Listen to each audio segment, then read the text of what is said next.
avec ses salariés, peut aller aider le monde associatif.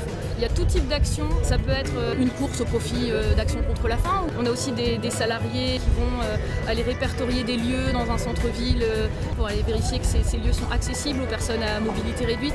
Voilà, toute action est bonne pour que pendant cette semaine-là, on crée vraiment un élan pour donner envie sur du long terme de soutenir le monde associatif. Nous sommes partenaires des défis Mécénova et nous avons particulièrement souhaité présenter un passeport avenir. L'objectif de cette association est de proposer à des étudiants qui sont principalement boursiers d'être tutorés par des collaborateurs de l'entreprise. Participer à ce type d'action est extrêmement enrichissant à titre personnel puisque l'expérience d'être tuteur elle est enrichissante à double titre. On donne finalement aux autres et on apprend sur soi et ça c'est fondamental. Les défis Mécénova, on s'est représenté par trois bulles qui sont les associations, les salariés, les entreprises et c'est gagnant pour ces trois acteurs. Pour les salariés, c'est aussi des moments, on parle souvent de bouffées d'air pur, de remotivation.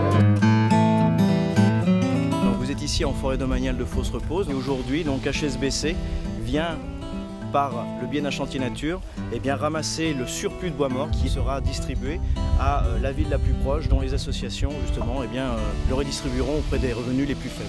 Ça se passe bien. Ouais, c'est intense quand même. C'est trop lourd. Là on voit l'effort écologique, là on le voit bien. On apprend beaucoup de choses et puis on a l'impression d'être utile aussi. C'est pas plus mal de quitter le bureau de temps en temps. Alors le rôle de l'IMS dans les défis Mécénova, c'est vraiment un rôle de facilitateur.